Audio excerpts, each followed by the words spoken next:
दिलीप बाबू चुनाव लड़ते थे, इससे ज्यादा आतंक का माहौल हुआ करता था। तो पार्टियों को एक गुंडा को उतार के और गुंडा के गुंडे पर चुनाव लड़ने की नौबत आती है। दुखद बात ये मंत्री को आके यहाँ धमकी देना पड़ता है, किस और उनका इशारा आ जाता है गठबंधन धर्म, लेकिन उसके पीछे कई तरह का अधर्म और कुकर्म होता है। ऐसा आदमी जाके विधानसभा जाना चाहिए जो कि हमारी बात को वहां रख सकते। आए हैं ना केंद्रीय मंत्री कि अब हम कमान लेते हैं, आप लीजिए ना कमान, आप आइए, यही तो हम चाहते हैं कि आप जनता के बीच आइए। नमस्कार, मैं कन्हैया कुमार, आप लोग देख रहे हैं जनता की आवाज। अभी मोकामा विधानसभा में लगातार मोकामा विधानसभा के खबरों को दिखा रहे हैं। अभी हम लोगों के साथ बातचीत करने के लिए मनोज मुल्दियार जी हैं, उनसे बात करते हैं कि क्या कुछ समीकरण अब निकल कर आया है मोकामा विधानसभा का, क्या कुछ कहते हैं इस बार मोकामा विधानसभा को वो कैसे देख रहे हैं। विगत कुछ दिन पहले भाजपा से वो दावेदार थे प्रत्याशी बनने का, क्या कुछ कहते हैं इस बार। पहले तो मेरे चैनल में आपका बहुत बहुत स्वागत है सर। आपका और आपके चैनल का भी कन्हैया जी बहुत बहुत धन्यवाद।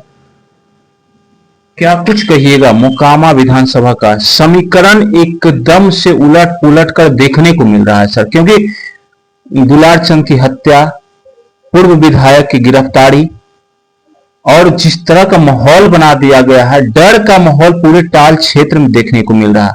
ये बात आप भी जान रहे हैं और तमाम जनता भी जान रही है, क्या कहिएगा इस पे। देखिए, किसी भी प्रश्न को या किसी भी परिस्थिति को आइसोलेशन में देखना उचित नहीं, तब आप उसका एक होलिस्टिकल फिगर आपको नहीं मिलेगा। यह जो परिस्थिति जिस ओर आप इशारा कर रहे हैं, पहली बार मोकामा विधानसभा में हुआ है ऐसी बात तो नहीं है।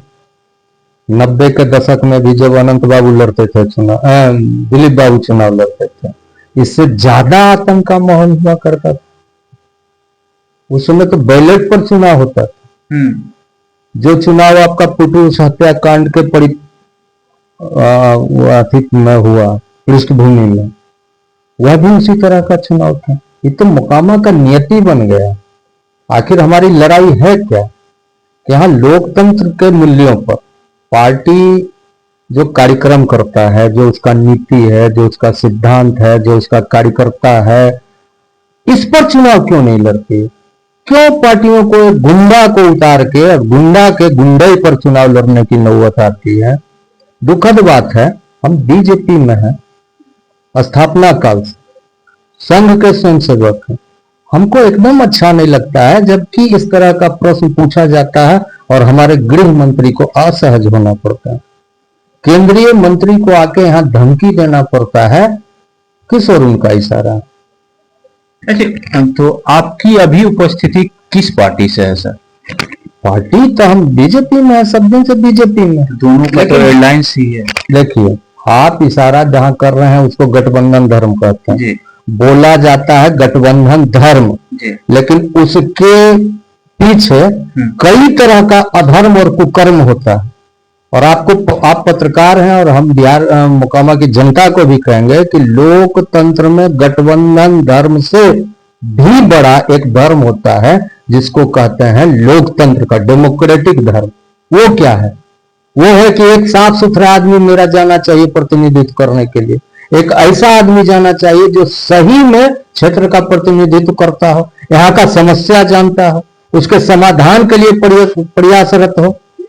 अच्छा, समस्या तो टाल क्षेत्र की बहुत बड़ी थी, पानी का, लेकिन अनंत सिंह तो वो तो खाली करने का काम किए। सबसे बड़ी समस्या आपको नहीं पता है, टाल क्षेत्र का समस्या सबसे बड़ी समस्या लोकतंत्र में मोकामा के परिप्रेक्ष्य में अगर बात करिए तो ये है कि कोई एक ऐसा आदमी जाके विधानसभा जाना चाहिए जो कि हमारी बात को वहां रख सके। महाराजा विधानसभा पहुंचते ही नहीं, हर बार तो जेल जाते थे चुनाव जीतने के बाद, अभी इन बिटवीन चले गए। और आपके चक्कर में आप जो कृत्य किए, चुनाव आयोग इतना बड़ा कड़ा एक्शन लेना पड़ा कि नीचे से ऊपर सारे अधिकारी को बदलना। क्या बात करते हैं? केंद्र के मंत्री हैं ललन बाबू, उनका भी तो एक बयान आया जो कि पूरा तरह से वायरल हो गया, नेशनल तक ये बात चल रहा है। बयान के बारे में तो ये भारतीय जनता पार्टी के कार्यकर्ता के रूप में ये एक शर्मिंदगी का बात है ना कि हमारे मंत्री पर, इतने ताकतवर मंत्री पर FIR होता है। क्यों होता है? आप अगर लोकतांत्रिक मूल्यों पर चुनाव लड़िएगा तो ये चीज तो नहीं होगा। कैसे देख रहे हैं मोकामा विधानसभा अब का क्या हाल है? अब ये जनता के जो उसका कलेक्टिव डिसीजन होता है, जो सामूहिक नेतृत्व होता है, उस पर हमको भरोसा है। हमको लोकतंत्र पर भरोसा है, और लोकतंत्र चलता है संवाद से, लोकतंत्र चलता है संपर्क से। आप अपनी बात रखिए, आप अपनी बात तो रख नहीं रहे हैं। आप तो कुछ फ्रेंजी क्रिएट करते हैं जिसमें जातीय विद्वेष होता है। मैं घर में बैठा हुआ है, ये आपकी हार नहीं है तो क्या है? हमारे दल में लोग कहते हैं, बड़े बड़े नेता कहते हैं कि पुराना नया 10 ना बने तो ना बने, लेकिन पुराना एक कार्यकर्ता नहीं छूटना चाहिए। कितने पुराने कार्यकर्ता के साथ आप पहुंच रहे हैं? आप कुछ उन्मादी लोग को लेके जो आपके साथ हमेशा रहते हैं, और उनको आगे लेके और कार्यकर्ता को पीछे करके कोई चुनाव नहीं जीत सकते, कोई चुनाव नहीं जीत सकते। तो अभी भाजपा कहाँ है और जेडीयू कहाँ है? कहाँ मोकामा में दोनों का गठबंधन जो था वो रिश्ता सही नहीं दिख रहा है क्या सर? हम क्या बताएं? गठबंधन धर्म बोल के उसके पीछे सारा अधर्म होता है, सारा कुकर्म होता है। इसमें तो पार्टी बदनाम भी हो रही है। पार्टी को रियलाइज हो रहा है, और मैं पहली बार आपके चैनल पर नहीं बोल रहा हूं, भारतीय जनता पार्टी के नीचे से लेकर ऊपर तक, DL संतोष तक सबको बताए हैं कि सर हम अपने ताकत पर चुनाव लड़ना चाहते हैं, अपने साधन पर, अपने सिद्धांत पर चुनाव लड़ना चाहते हैं। आप नहीं माने तो ये अब उनकी जिम्मेदारी होती है। एक आए हैं ना केंद्रीय मंत्री, कि अब हम कमान लेते हैं। आप लीजिए ना कमान, आप आइए, यही तो हम चाहते हैं कि आप जनता के बीच आइए और वोट मांगिए। और किस तरीका से आपने वोट मांगा है, वो लोकतंत्र के लिए शर्मिंदगी का बात। आपका उम्मीदवार हिंसा का सहारा लेकर चुनाव लड़ता है, विद्वेष समाज में फैलाता है। आप जवाब दे हैं, आप जवाब दीजिए ना, जनता तो जवाब पूछ रही है। आपको गुस्सा क्यों आता है? आपको जब अनंत सिंह के बारे में सवाल किया जाता है तो आप बोलते हैं कहीं और के बारे में।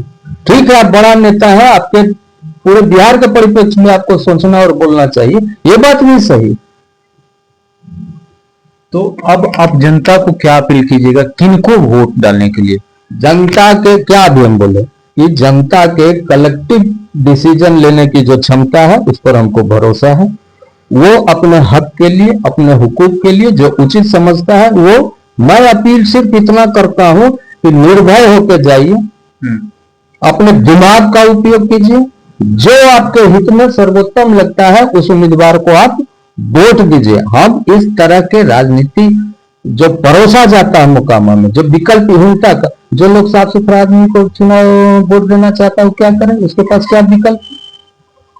पहले पार्टी जिस आदमी को आगे करती है, हम दल से जुड़े हुए हैं तो मेरी बाध्यता हो जाती है कि हम उसी को वोट दें, और हम उसको वोट देना नहीं चाहते हैं, तब क्या करें? तब आप दीनदयाल उपाध्याय को पढ़िए ना। अगर हम बीजेपी के कार्यकर्ता हैं तो हम दीनदयाल उपाध्याय के कहे पर चलेंगे ना, हम अटल बिहारी वाजपेयी जो कहे उस पर चलेंगे ना। क्या बोले वाजपेयी जी? पार्टियां बनेगी, बिगड़ेगी, सरकार आएगी जाएगी, लोकतंत्र रहना चाहिए। कहां लोकतंत्र? यहां तो लोकतांत्रिक मूल्य खतरा में पड़ा हुआ है मोकामा में, और यहाँ के लोग को निर्भय होकर, निष्पक्ष होकर लोकतंत्र के लिए वोट करना चाहिए। जो हमारी आवाज वहां तक नहीं पहुंचती है, वो आवाज कैसे पहुंचे, इसके लिए वोट करना चाहिए। MP MLA तो सब दिन रहा है, और मेरे समस्या का भी निराकरण नहीं होता है, मेरी बात नहीं पहुंचती है। तो ये पहले तो संवाद स्थापित कीजिए, संवाद का एक सिलसिला होना चाहिए। ठीक है, आप पक्ष में है, विपक्ष में, इसी को तो लोकतंत्र कहते हैं। अंतिम सवाल, मोकामा का सबसे बड़ा समस्या क्या?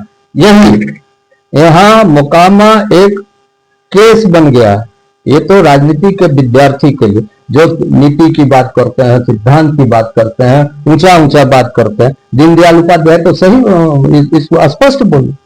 अच्छा, आप छोड़िए दीनदयाल उपाध्याय को, आप बताइए मोदी जी क्या बोलते हैं? राष्ट्र प्रथम, नेशन फर्स्ट। मेरे लिए नेशन क्या है? मेरे लिए राष्ट्र क्या है? मेरे लिए राष्ट्र मोकामा विधानसभा है। और अगर इसके पहचान पर कोई आघात होगा तो मेरे जैसा क्षमता कम बेसी हो सकता है, जज्बा कम बेसी नहीं है। हम तो डिबेट में बुलाते हैं लोग को, आओ बात करो ना, कहां तुम खड़े हो और कहां तुमको खड़ा कर होना पड़ रहा है और कौन कर रहा है तुमको खड़ा। जहां चुनौती दिया जाता है सीधे सीधे कि चुनाव को प्रभावित करने के लिए सारा काम होता है, स्टेटमेंट दिया जाता है। तो निष्पक्ष होकर अपने विवेक का